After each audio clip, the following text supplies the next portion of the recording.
Hallo meine Lieben und willkommen zu einem neuen Stadtupdate. Ich habe mir gedacht, ich drehe mal die Kamera auf, denn der Christoph ist jetzt schon die ganze Zeit am Gleise verlegen, Züge umbauen, was weiß ich nicht was.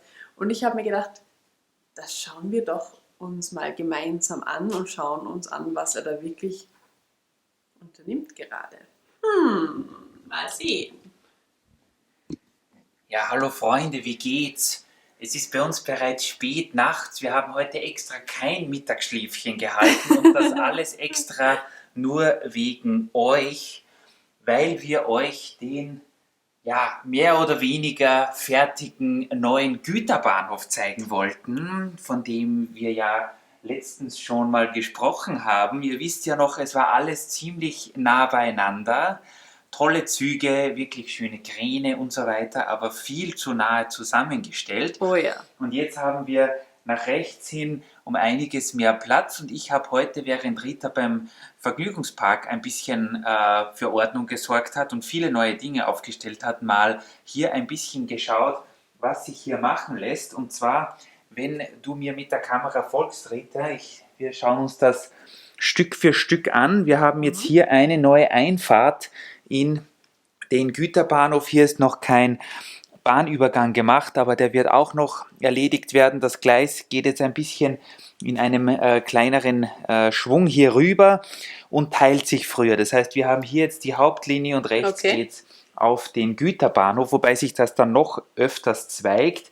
Und hier diese ganze Straße mit den Verladekränen und Rangierbahnhöfen, das kennt ihr vielleicht noch zum Teil, das ist sehr ähnlich geblieben. Hier sieht es auch zum Teil noch ganz schön aus. Hier sind noch Straßenplatten. Alles, was das ist, weiß ich leider nicht. Das hat sich so ergeben. Das wird auf jeden Fall noch aufgebaut. Ich wollte es eigentlich nur versetzen und da ist es mir komplett auseinandergefallen. Gerade, das sind diese coolen Wagen, die funktioniert jetzt gar nicht, aber die hier funktioniert. Wenn du hier mal drauf filmst, wenn wir hier einen Container draufstellen, dann geht. Da war mal was auf Instagram, glaube ich, und ihr seht schon, dieser Bahnmitarbeiter freut sich. Ja, also hier haben wir die Kräne, wo dann auf die Güterzüge was aufgeladen werden kann. Da kommt dann hier noch ein zweiter hin. Und rechts geht es dann weiter. Hier fehlen auch zum Teil noch ein paar Teile. Wenn ihr schaut, hier die Säule ist noch nicht komplett und hier gibt es noch keine Schiene. Die haben wir aber auch noch irgendwo herumliegen.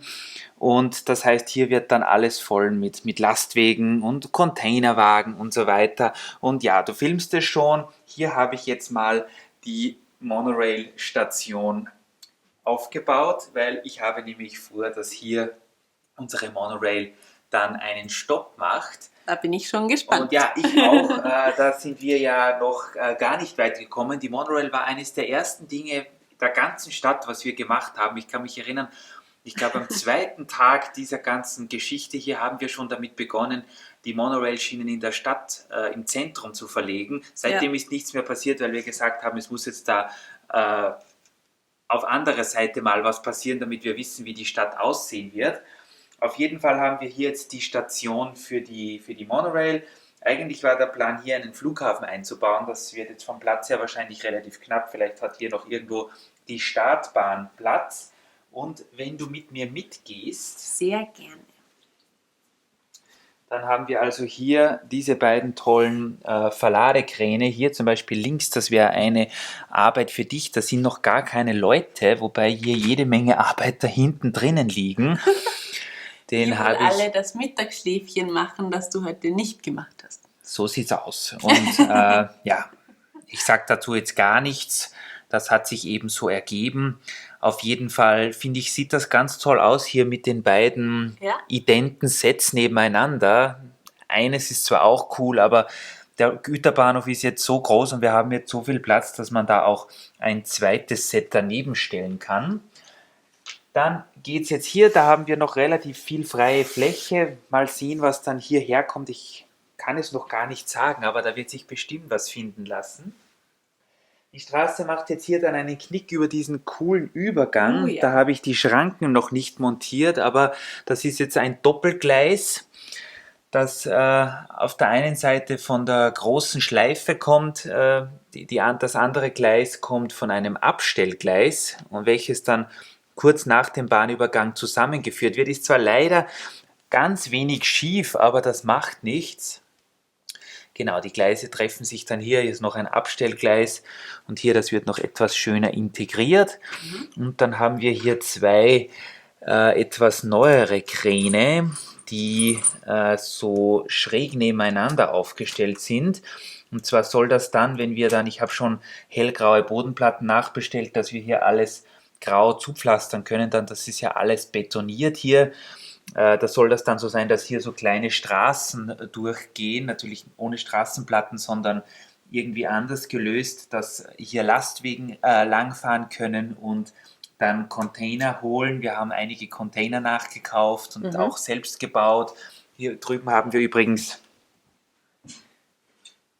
eine kleine Eigenkreation hier für Container aus den verschiedenen City-Sets. Die sind genau von der Größe so gemacht, dass hier die Container reinpassen, diese kleineren von den Lego-Zügen, die werden wir sicher auch mal herzeigen. Das heißt, das wird alles hier positioniert und sieht dann sicher ganz nett aus, wenn da dann Gabelstapler langfahren und B- und entladen wird und überall Leute arbeiten. Also das stelle ich mir ganz nett vor. Wie gesagt, hier ist relativ viel Platz. Hier geht auch ein Gleis etwas kriminell hier über dieses größere Loch. Aber wir haben beim Zuschneiden natürlich Holzstücke in dieser Größe herausbekommen. Die brauchen wir jetzt nur nochmal halbieren, dann passt das genau hinein. Also hier haben wir dieses extra Gleis. Ich habe sonst nicht gewusst, was ich mit dieser Fläche machen soll.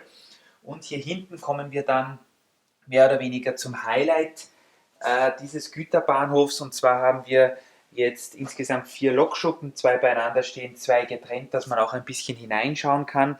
Und hier werden jetzt unsere Züge geparkt. Hier ist zum Beispiel schon die neue 60197, ein paar Containerwaggons und so Schüttwaggons sind hier. Das ist alles noch relativ neu.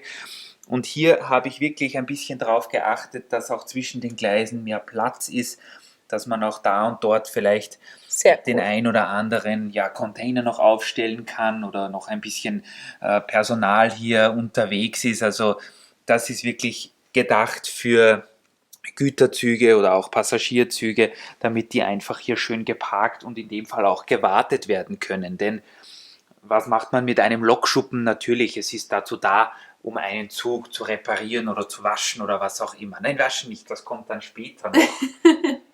Also mir kannst du alles erzählen, ich glaube dir alles. Das denke ich mir.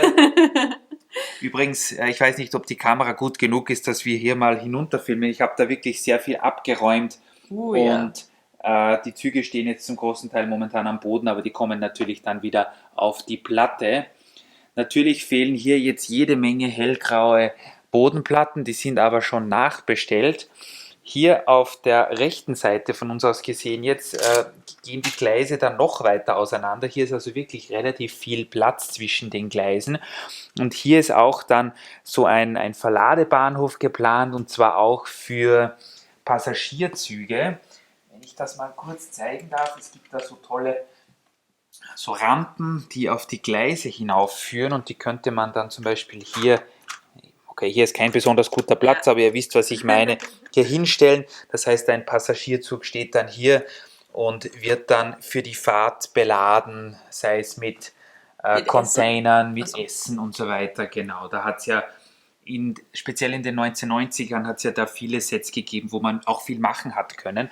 Bei dem zum Beispiel, bei dem neuen Cityzug kann man ja gar nichts machen. Der hat keine Türen, der hat nicht mal Fenster. Da kann man überhaupt nichts machen, außer den fahren zu lassen. Die alten Züge, zum Beispiel 4559 oder 4560, die haben ja relativ viele so Optionen gehabt, was man damit machen kann, mit so Containern und solchen Geschichten hier. Also da kommt sicher einiges. Da haben wir relativ viel Platz. Diese Weiche hier habe ich vergessen auszubauen. Jetzt weiß ich nicht, was ich damit machen soll, denn es geht sich vom Radius jetzt genauso aus, dass wir hier schön rüberkommen. Wenn wir hier Kurven einbauen, dann habe ich da das Problem, dass ich nicht hinüberkomme, aber wir werden hier wahrscheinlich genauso wie hier bei den anderen Gleisen einfach einen Prellbock hinstellen, damit die Züge nicht mehr hinunterfallen. Genau. Und als gutes Schlussbild zeige ich euch noch die Waschanlage, die habt ihr natürlich schon gesehen, aber noch nicht mit dieser tollen Krokodilslok. Ich wollte gerade sagen, ist das nicht ein Krokodil? Kleine Anspielung auf das neue Set, was kommen wird, haben wir jetzt noch mal unser rotes Krokodil, das Schweizer Krokodil. Polierst du deine nochmal auf, meinst du? Genau, die soll natürlich glänzen, wenn der kleine Bruder auf den Markt kommt, welcher sicher bei uns auch Einzug halten wird. Ich glaube auch, die Sets sind beide gleich groß. Das wird sicher interessant, die mal nebeneinander zu stellen. Auf jeden Fall. Ja, so viel von uns und vom Güterbahnhof für den Moment. Dieser Prellbock, dieser Klappbock kommt natürlich auch noch weg. Prellböcke kommen hin am Ende der Gleise. Und ja, wir melden uns wieder, wenn es Neuigkeiten gibt. Hier wird sich in der nächsten Zeit auf jeden Fall viel tun. Das ist ganz sicher. Auf jeden Fall. Dann bis zum nächsten Mal. Tschüss. Und tschüssi.